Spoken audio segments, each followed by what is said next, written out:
Welcome to Homeschooling and Life Unfiltered with Court and Jess, where real talk meets real life. Court and Jess are two friends, fellow moms, and business partners who live in different time zones and juggle homeschooling alongside motherhood and entrepreneurship. Jess is a mom of 8 and Court is a mom of 7, and together they're raising 15 kids and navigating the wild, wonderful world of homeschooling, each in completely different ways. Every week, we invite you to pull up a chair for honest conversations, practical tips, and uplifting encouragement. You'll hear from moms across the country who are homeschooling in a way that works best for their families. Whether you're a veteran homeschool mom just getting started or somewhere in between, this is your space to feel seen, supported, and inspired. Because no matter how different our paths may look, we are all in this together. Hi, and welcome to Homeschooling and Life Unfiltered with Court and Jess. Today, we're really excited. Well, I'm really excited to talk about history and social studies. Courtney is too, but it's not her favorite subject. But we are going to dive into all of the things that we're currently using for our kiddos. But we're going to pass it to Courtney to start us off. All right. And if you hear little baby noises, grandbaby's on the ground, but I'm sure he will join us at some point. He's in his little bouncer thing. He's having a good time. Okay, so history. As I said to Jess, this is a short one for me because I've really used the same thing over and over and over again. With my first set of kiddos, we did Story of the World, and we did Story of the World on a 3-year rotation, or a 4-year rotation. So we did it once, and then we did it again, and then we did it again. So we really did that, and we did it with a group. There was 3 families that we met every Thursday, and we would do the Story of the World together. And so sometimes we read the chapters ahead of time, and then we always read part of them there. Oh, see, he's chomping on an apple. Are you okay? And then we would do that, some kind of activity, right? So we, I was talking to my kids, some of their favorite memories are when we climbed onto the picnic table and everybody had buckets full of balls and we dumped over for the Boston Tea Party, representing the Boston Tea Party. And then we built a cardboard city, and then lit it on fire, during the play, when the fires in Europe. My history, I learned way more with Story of the World than I think I ever did in school. I learned so much history, but it didn't have a ton of American history. So that deep dive American history, and it touches it, but it's not as American history as we want American history. So that we kind of did on our own, but I piecemealed together from all the different things. I never used a curriculum for American history. We did do a really good American history with our co-op when my kids were older. So my older kids have done it. I don't know if you've ever heard of Key of Liberty and what's the other one? Sword of Freedom, their Thomas Jefferson education classes. So Rory took a Key of Liberty class, and it's deep dive into they memorize the Declaration and American history. So so we did that with my younger set of kids. We've done some Story of the World, but we haven't done it because I didn't have the community that we did it together, right? So it wasn't, we haven't done it as much because it's just more fun with friends. The last couple of years, we've used Beautiful Feet. I love their literature-based history. It's fantastic. So we've done that, and we're going to do that again. I actually just ordered what we're doing next year. We're going to do a Beautiful Feet history. So I've kind of done those things, and we've done history with co-op. So we did have our main co-op for 3 years. We did the history rotation, and we paired Story of the World and Beautiful Feet together. So the whole co-op did medieval history together, and we all did ancient history together. So that was kind of awesome. So each of the kids was in different classes, so they were kind of reading different things, but then the Story of the World was the spine, so we could kind of read it, and we were all learning about the same things each week. So that one was really fun. It's one of those subjects, it's an easy one for me to be it's not that big of a deal. I just learned I need to do it with friends, or I need to have a really good books that we're excited about reading, that I added into family school. But I always do history as family school. I don't, nobody has individual history subjects. And that's awesome. Literally it. I just do, we read a lot of historical fiction. We read a lot of literature, you know what I mean? That we tie in with the Story of the World because there's so many books that go with it.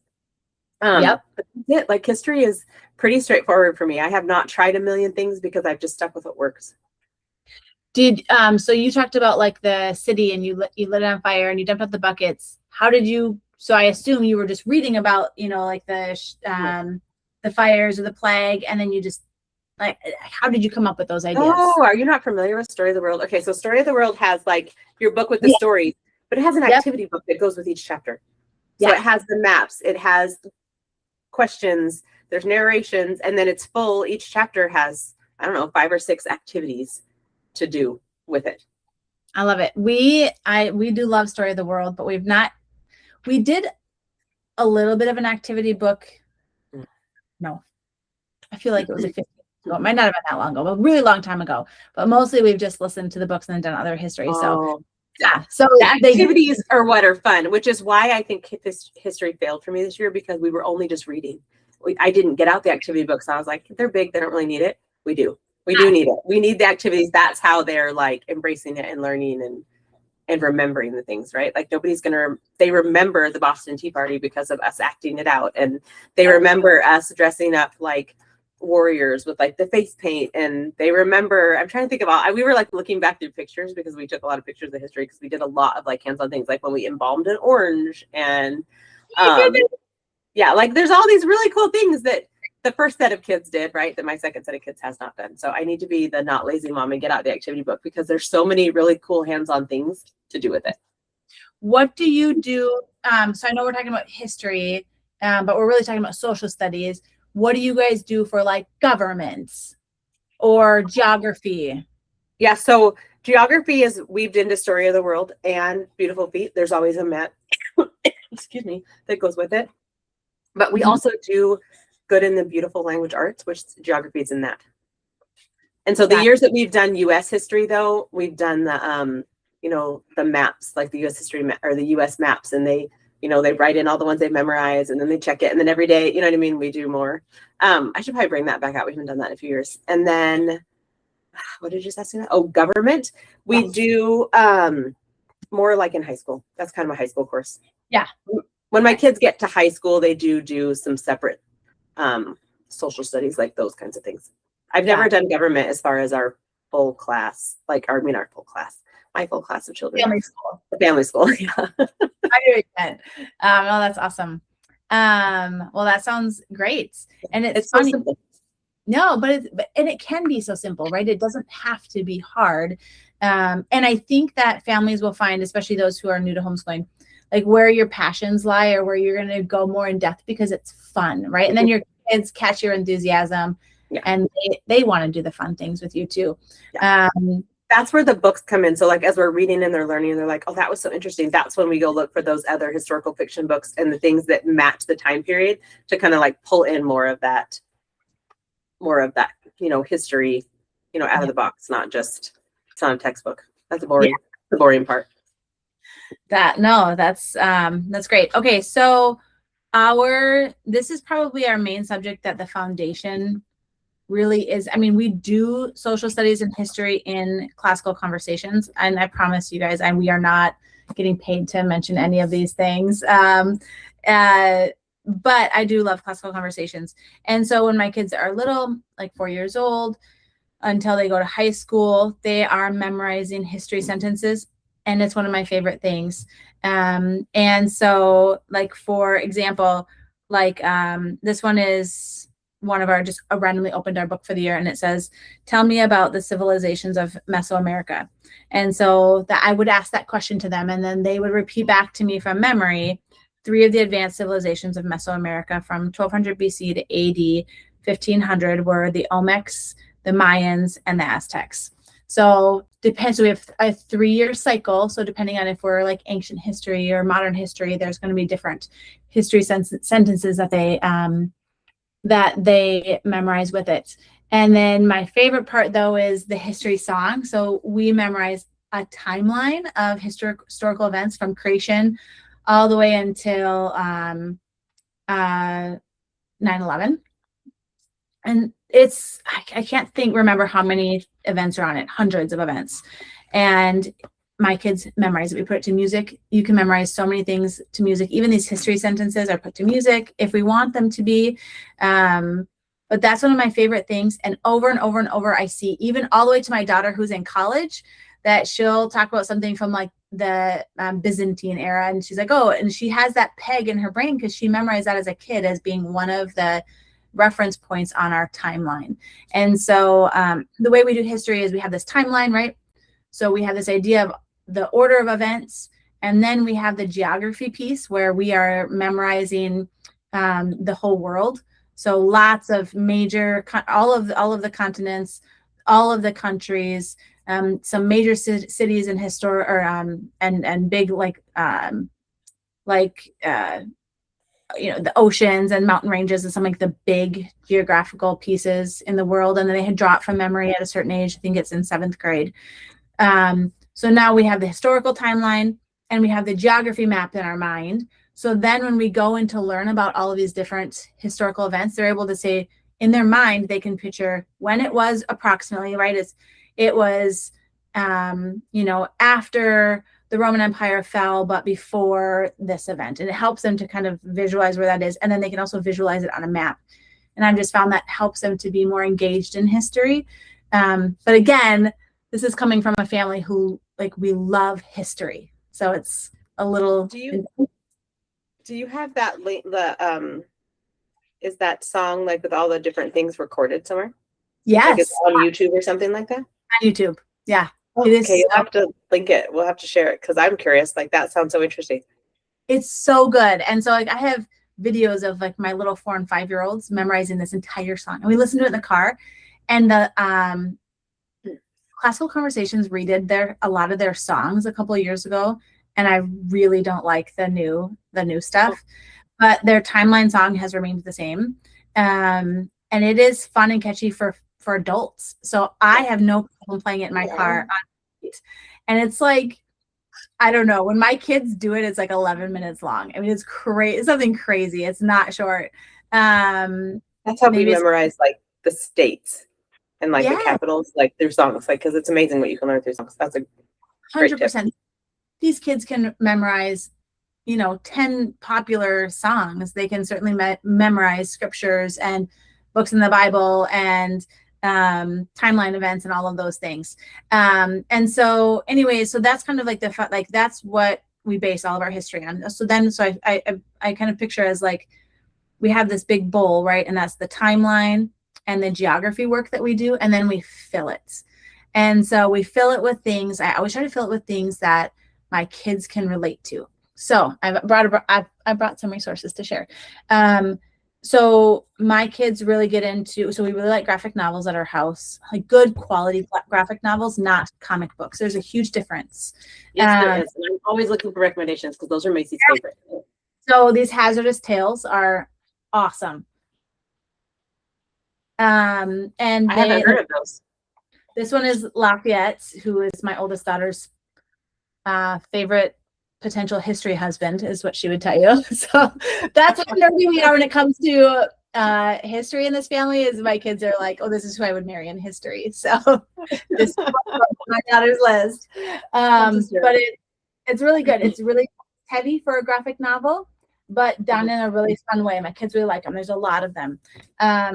Other books that help my kids to, and what I like about these books, the ones I'm showing you now, they help kids to be drawn into history. They can imagine what it was like to be there. And I think that's really key in engaging a kid in history, for them to really, really embrace and empathize with people. This one, you've seen these What Was, and they also have Who Was.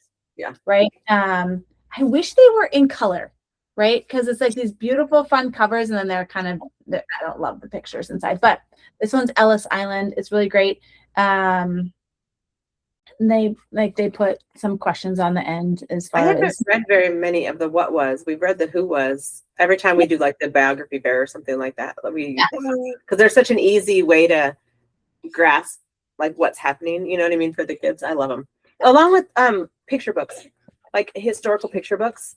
Oh, because yeah. You do picture books, you think, oh, they're so easy, and they're not. But there are so many, especially biography picture books, that are fantastic. And it's way above, it's not a little kid reading level, right? They're meant to be read as a teaching tool. But even high schoolers, I introduce topics all the time with picture books. That's awesome. I love that. So these ones I would say are good-ish, right? I think these are great. These are good-ish. Yeah. These are some of my favorite. I think these are great. And this is an older version of them. They make newer ones now, but I have a ton of them. It's if you traveled in the West in a covered wagon. So it's like if you lived in ancient Roman times, and it tells you, read through it, and it's all about like what it was really like to live during that time period. Like what was it like to live during the time of Abraham Lincoln, and just lots of really like if you traveled or if you lived books. The other ones that I really like are the I Survived books. They aren't all historical, but this one is. This one is if it's called I Survived the Battle of D-Day, and it's a graphic novel again, and really quite good. It's funny. Macy's kind of a little bit of a wimp, and she thinks they're scary. And Some of them, they really are real, you know. Some of them are very intense. You have to, you know, I cannot tell you how careful parents need to be with picking up books. For example, there's a series that I really liked when I was a kid, and they have made a graphic novel version, and they are just not as they just aren't like they've incorporated like a lot of attitude, negative towards parents, like just a lot of weird things that didn't need to be incorporated because they weren't there in the original books. And so parents just need to be so aware of what their kids are reading, and it's a pain, right? Who has time to read every book their kid has read? Probably Courtney, but nobody else, because she reads at lightning speed. But this mom does not read at lightning speed, and I cannot read every book. My kids consume books on a level that is just not manageable for me. So I use websites, right? So like I'll use Common Sense Media, I think is one of them. I can't remember if they're one of the book ones or if they're just movie. But I also ask other moms in my community. I often will go on because I'm in a lot of homeschool Facebook groups. So if I'm got a new book, I'll Google the name and then switch my settings to say, show me posts in my groups. So if there's a controversy, usually a mom in my group is like, hey, you know, just so everybody knows, this new book came out and it looks really great, but it's actually terrible. And it might not be terrible, but your kids might not be ready for the topic. Or they just sneak in like things they shouldn't sneak in. 100%. We actually just, and then so annoying. The other thing is you got to train your kids on what to do if they encounter it. So my kids all are allowed to have a personal safe, and they get to keep like their little candy in there and trinkets and things like that. And recently this happened to us. We had a book that was given to us, and you know, no good reason other than just that it was one of those ones I flipped through it. I didn't do my due diligence with it, and it had a pretty heavy topic in it, really, and it described it in a really graphic way. Not a topic that I think we could avoid forever, and it's a good topic to have a conversation on, but I definitely wouldn't have introduced it in that way. And my 14-year-old read the book, and I wasn't home, and she immediately put it in her safe until her and I could talk about it, because she had such a strong reaction to it and slammed it closed. Her sister, who was reading next to her, was her little sister, like, oh, what was that? What was that? And she knew enough to immediately close it and put it in her safe and lock it away until mom got home. And then she brought it to me.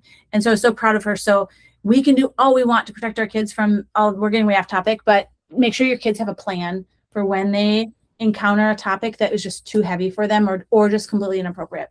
Okay. So last one. I love these. I loved these as a kid, and I didn't love to read as a kid, but these are the Choose Your Own Adventure books.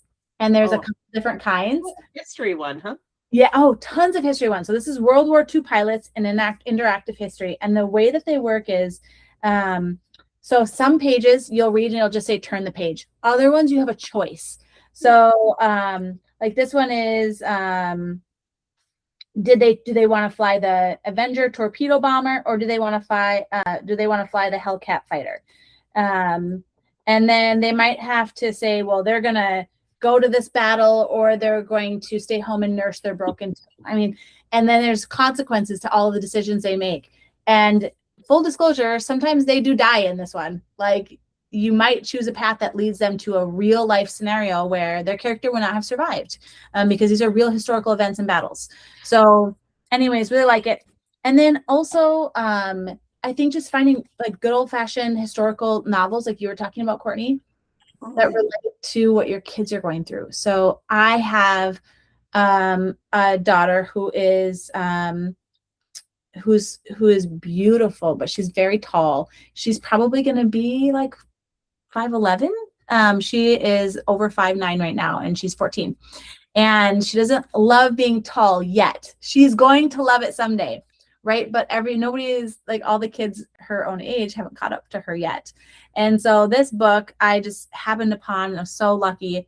I'm just going to read you the first line of it. It says, until World War II came along, 14-year-old Helen Marshall's biggest problem had been her height. So it goes on to talk about how she thought she was too tall. And then she's plunged into World War II with her whole family. And so I think really making an effort to find books that are going to engage your kiddo. And my daughter read the back of this. She's like, oh, really? And she was so excited to read this book.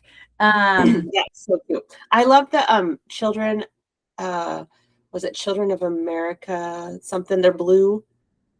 Do you know what I'm talking about? Children of America. I'm going to look it up. I have a bunch of them on the bookshelf out there, but they're all blue and they have like a red banner across the top of them, and they're all biographies of like American people. Oh yes, okay. And is it like the Diaries of America, like historical kids? Because we like those too. I'm gonna look it up. If not, I'll have to go look. I can go look on my shelf, but so this I can't remember. But there's a bunch of blue ones, and they're all American historical books. Oh, that's awesome. So this one is a literature and history in one. And again, it's about aligning your kids' interests with the topic, right? And so the same 14-year-old daughter is really into like fashion and makeup and hair and all of that kind of stuff. And so we have several different ones of these. It's just the first one I grabbed, but this is the Jane Austen paper dolls. And so you can punch out paper dolls and learn about like the historical part of this is like the clothing style and things like that was unique to this era. But it's also has that tie to literature, right? Because it's Jane Austen. And we read those classical novels.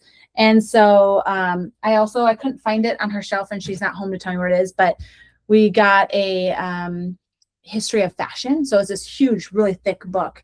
It's either red or yellow. And it's all about the different fashion, how fashion has evolved through like the entire time back to like warrior times. Oh, that's fun. Yeah. Okay, just a couple more to keep kids engaged. So many good books out there, seriously. Yeah. Coloring books and sticker books for literally every historical topic you can think of. The sticker books are super fun. So this one is the ancient Greeks. So you can kind of see there's like a scene there, and then there will be there's more of like graphic novel style, and then there's all these great stickers that have different places throughout the book. These I really like when we're listening to audiobooks that are historical. So when we're listening to the story of the world, when it comes time to talk about the Greeks, we're going to pull out these sticker books. And then, like I said earlier, they make coloring ones as well. And then I just keep my eyes open for things like National Geographic, right? They just do generally a really good job at most of the things that they do, but they have great like history versions. So, like you just have to watch. Like this is a D-Day version that I picked up years ago, 2018, and it's just fun for kids to kind of look through the magazine and things like that. But the last one that I'll show is just books like this that I really like. It's not necessarily this particular book that I'm showing you, but a lot of books like this have like documents that are included that you can pull out the documents. This is actually a newer one for us. And just, you guys would be amazed at how much having a flap to open and a piece of paper to pull out will draw kids in. Change things up for them. Have them have books that are fun and unique. We also love to do field trips. And so we're going to a lot of historical sites that are local to our county is really fun, or to our state. And sometimes we go to bigger ones too. We do the Wax Museum. Courtney has mentioned that a couple of times. We do the Wax Museum as well. For governments, we do the Institute on the Constitution for some older kids. We do some Hillsdale courses as a family, or for older kids that are free online. We do a ton of history stuff. There's it's like, I can't remember the names, but it's like this mouse that goes to the Library of Congress, and they go to the House of Representatives, and they do a bunch of different things. So we do those kinds of things.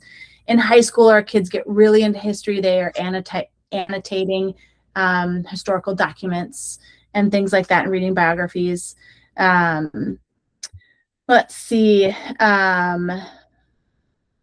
We also are really lucky that we have, and I've talked, well, I guess first let me say we tie our English lessons to history as well. So when our kids write papers for ELA, they're tying it to like this, when we aren't using this book this year, but this year when we did this book, it was U.S. history.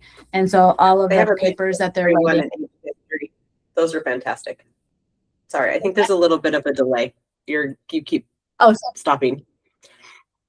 I was just going to say we do the same thing. Those IEW things are so great to tie in. Yeah, they're super fun. And then the last thing that I'll mention is just that you don't have to do all of these things. Again, we are just a really, really, really history-focused family.